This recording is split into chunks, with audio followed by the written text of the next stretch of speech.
doing? I'm Yolanda with the 3 Me Ministry. Yes, it is our story time, 5 o'clock. I hope the family is ready. Are we ready? Let's go. The book today I have is Sit In. Yep, Sit In. It says how four friends stood up by sitting down. Sit In. It's written by Andrea Davis Pinckney, illustrated by Brian Pinckney. Sit in how four friends stood up by sitting down. These were Dr. Martin Luther King Jr.'s words. That got them started. Four hungry friends eager to eat. Each took a seat at the Woodworks lunch counter in Greensboro, North Carolina. David, Joseph, Franklin, and Ezel sat quiet and still with Dr. King's words strong and close. They were college students with a plan. It was February the 1st, 1960.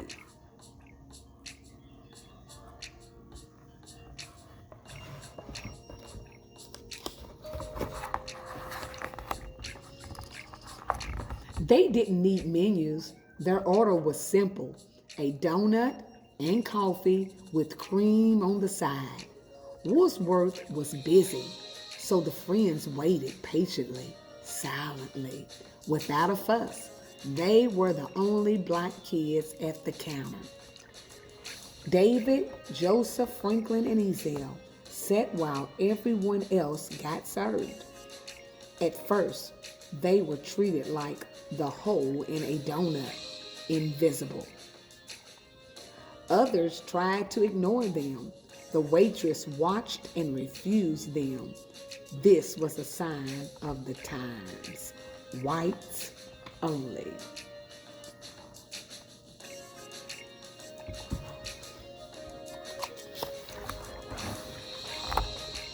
This was the law's recipe for segregation. Its instructions was easy to follow. Do not combine white people with black people. Segregation was a bitter mix. Now it was the friends' turn to ignore and refuse. They ignored the law and refused to leave until they were served. Those kids had a recipe too. A new brew called integration.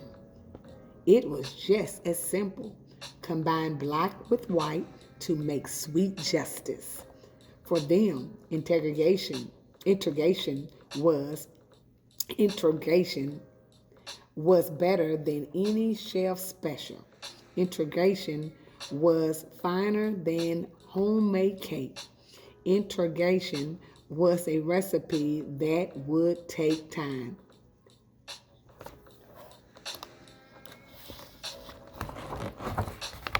So David, Joseph, Franklin, and Ezel sat quiet and still, with hearts full of hope, with Dr. King's words strong and close. They sat straight and proud and waited and wanted a donut and coffee with cream on the side. After sitting and waiting and wanting, a police officer came, but the four friends wouldn't leave.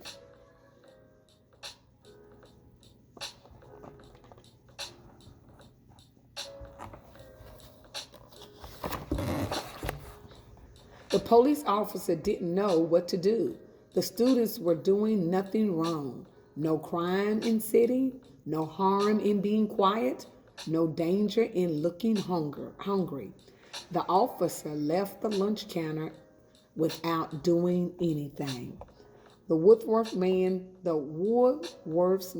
turned off the lights. He announced, "Woodworth's is closed." So the customers left, including the four friends, who went home to dinner where they were served first.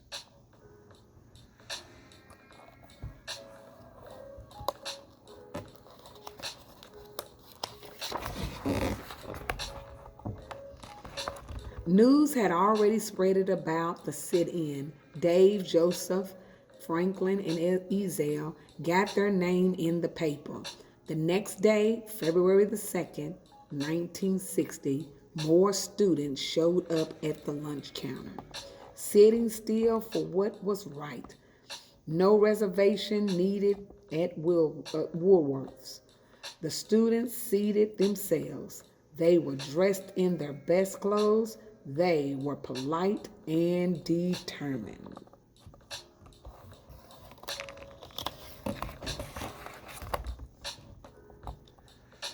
No guesswork for the waitress. The young people knew the menu by heart.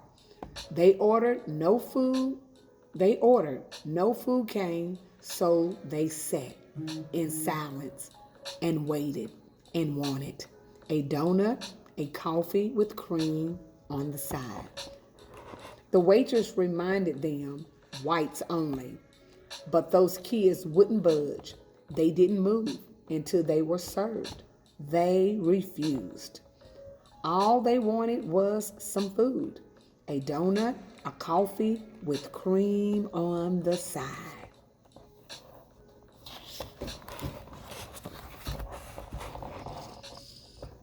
To pass the time, the students read their school books, they wrote in their journals, they finished their homework. They didn't need to read the menu, so they studied for tomorrow's test.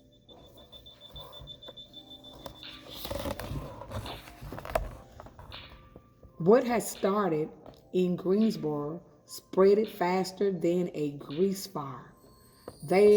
There were lunch counters protest in Hampton, Virginia, Nashville, Tennessee, Montgomery, Alabama, Atlanta, Georgia, and many other southern towns. If lunch counters could go from whites only to all welcome, if segregation could turn to integration, everybody would score high, A plus, with that coffee and cream on the side.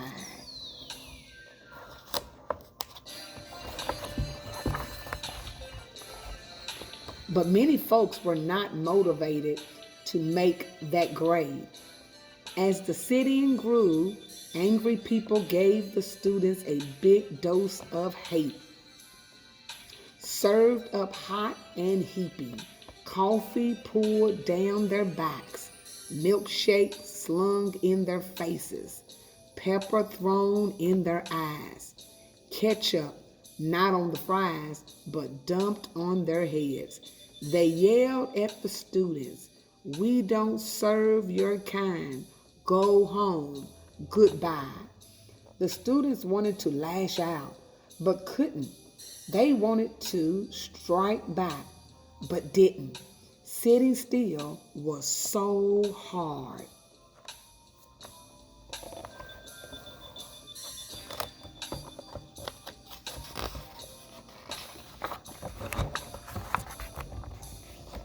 Now there was news cameras filming the sit-ins and viewers at home watching it all on TV.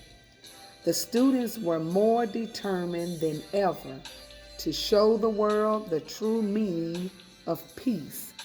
So they sat in silence, with hearts full of hope, with Dr. King's dream true and close. These were the words that kept them going.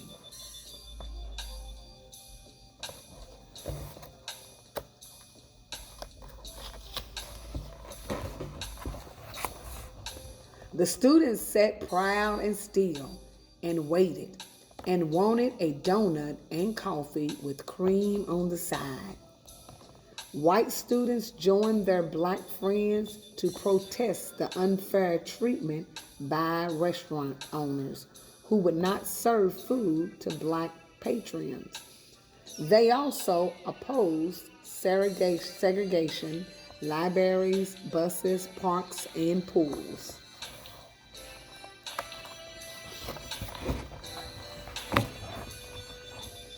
With so many students gathered, people got scared. They would be fighting. They were afraid of all those youngsters grouped together for a cause. Even though the students were committed to peace, the policemen now took action. They accused the students of loafing. They arrested them. They took them to jail. The students didn't resist. They didn't fight. Instead, they sang freedom songs to keep the peace. They held Dr. King's words steady and close.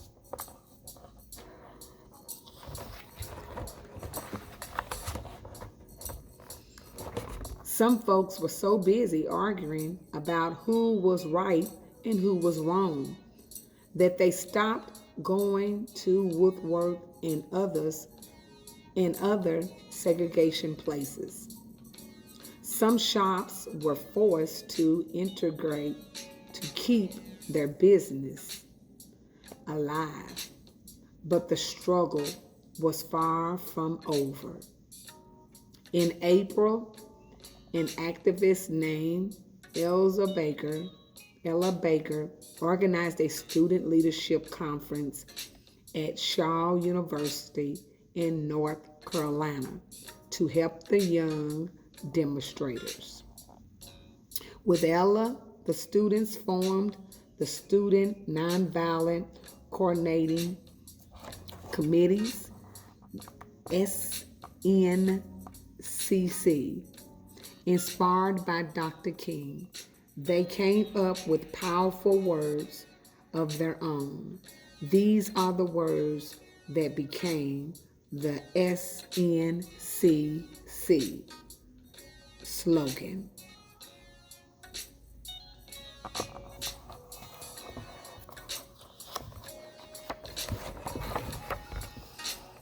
When President John F. Kennedy got a taste of the SNCC's integration, he didn't sit in, he stepped in. On June 11, 1968, the president went on TV. He urged Americans to treat each other fairly. He then told Congress to take action against segregation. This became the Civil Rights Act of 1964. On July the 2nd, 1964, President Lyndon B. Johnson made the act a law. It banned segregation in public places. The hard work and courage of those brave students paid off. They had taken a bit out of segregation. Now it was time to sovereign equality. Now they were ready for a big sip of freedom. Their order was simple. A double dose of peace with nonviolence on top. Hold the hate, leave off the injustice.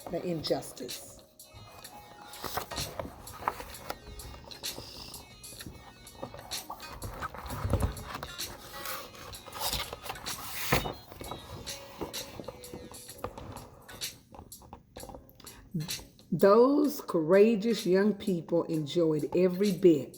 They came back to Woolworths for seconds and thirds, and for many helpings after that. When the sit-ins were all done, the students left a big tip. These were the words that filled them up. A donut and a coffee with cream on the side is not about food, it's about pride.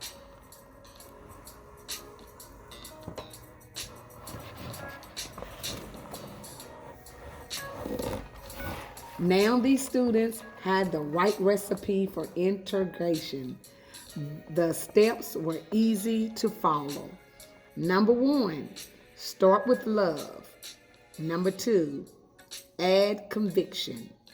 Number three, season with hope. Number four, extra faith to flavor. Number five, mix black people with white people. Number six, let unity stand. Number seven, fold in change. Number eight, sprinkle with dignity. Number nine, serve immediately. Makes enough for all. After weeks of sitting, when their backsides ached. After months of being still, when their feet fell asleep. After years of praying for laws to change, the young people finally got what they ordered. It was worth the wait. It was served to them exactly how they wanted it. Well done.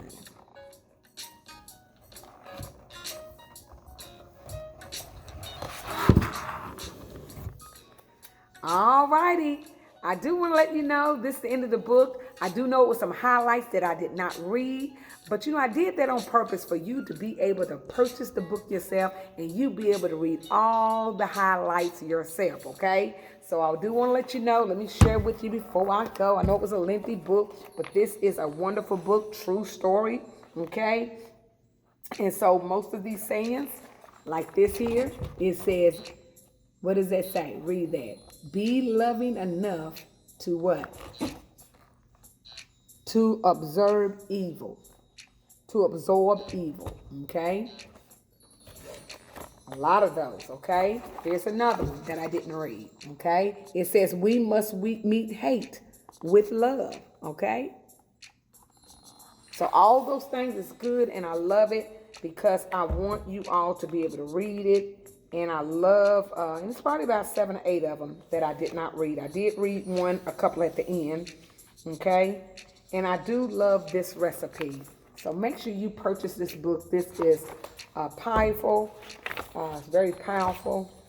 And it has some pages at the back that is so wonderful. I'm taking this time because it's so important.